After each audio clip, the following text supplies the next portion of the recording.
जब हिमाचल की सरकार बनी थी उस समय सरकार ने कुछ गारंटियां जनता के सामने रखी थी, जिसमें पहली गारंटी थी जो सरकारी क्षेत्र में हमारे कर्मचारी और अधिकारी है जिन्होंने हिमाचल में विकास की गाथा लिखी है, उनको ओल्ड पेंशन स्कीम देने की हमारी पहली गारंटी थी, जिसको हमने पूरा किया।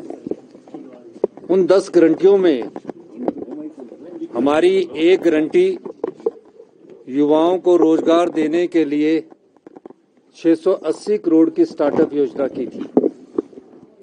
उस दूसरी गारंटी का प्रथम चरण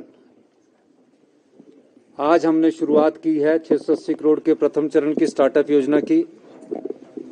उसमें कहा गया था कि जो भी युवा हिमाचल का है, अपना रोजगार शुरू करना चाहता है, उस युवा को रोजगार के लिए हम 680 करोड़ रुपए की स्टार्टअप योजना लाएंगे।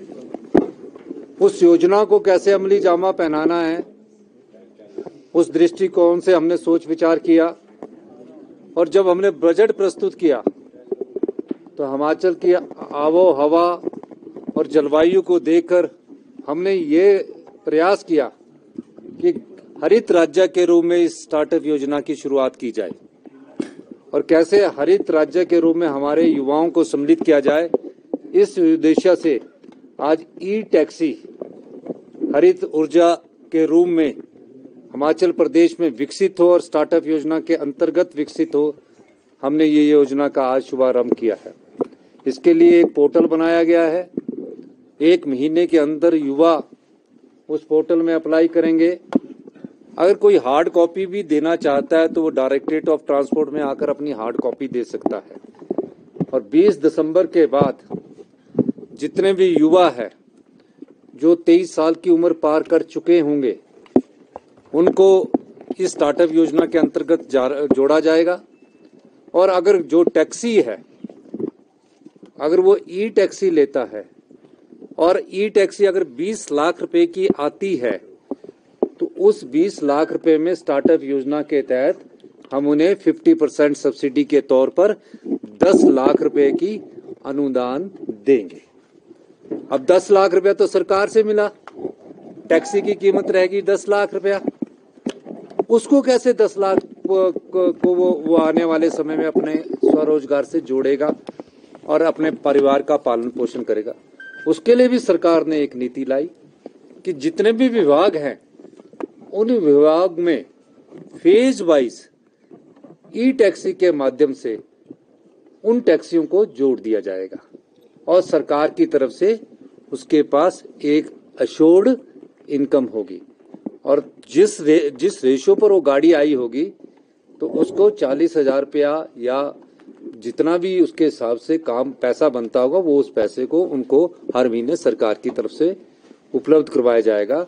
वो सरकार में भी अपनी टैक्सी लगा सकता है और अपनी प्राइवेट भी टैक्सी को जोड़ सकता है। इस दृष्टिकोण से जब वो स्टार्टअप योजना के तहत आएगा तो जब अपनी मार्जिनल मनी वो 10 लाख में 1.5 लाख या 1 लाख देगा मान लीजिए, तो उसको कोलैटरल नहीं देना पड़ेगा।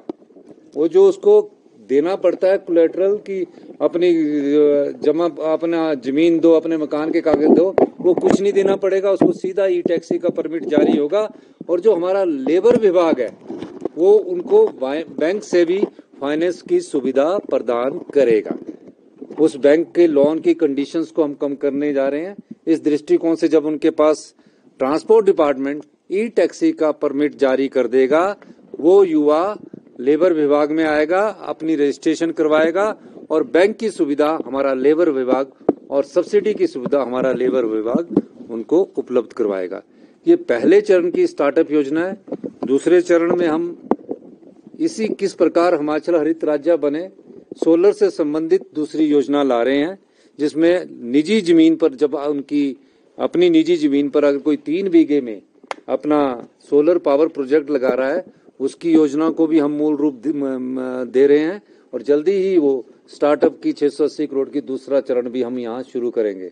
तीसरे चरण में हम कृषि से संबंधित स्टार्टअप योजना ला रहे हैं, जिसका कि बजट में हमने व्याख्यान किया है कि जो मछली उत्पादक है उनको हम 90% की सब्सिडी देंगे। इस प्रकार ये सारे कंपोनेंट जो है हिमाचल की जलवायु से जोड़कर, हिमाचल की कृषि से जोड़कर, हिमाचल के युवाओं को स्वरोजगार की दृष्टि से जोड़कर ये स्टार्टअप योजना बनाई गई है, ताकि हिमाचल का युवा अपनी जेब में कम से कम महीने में 40 से 50 हजार रुपया डाल सके और अपने परिवार का पालन पोषण कर सके। ये हिंदुस्तान की पहली ऐसी योजना है जिसका शुभारंभ आज हमने इसका शुभारंभ किया है।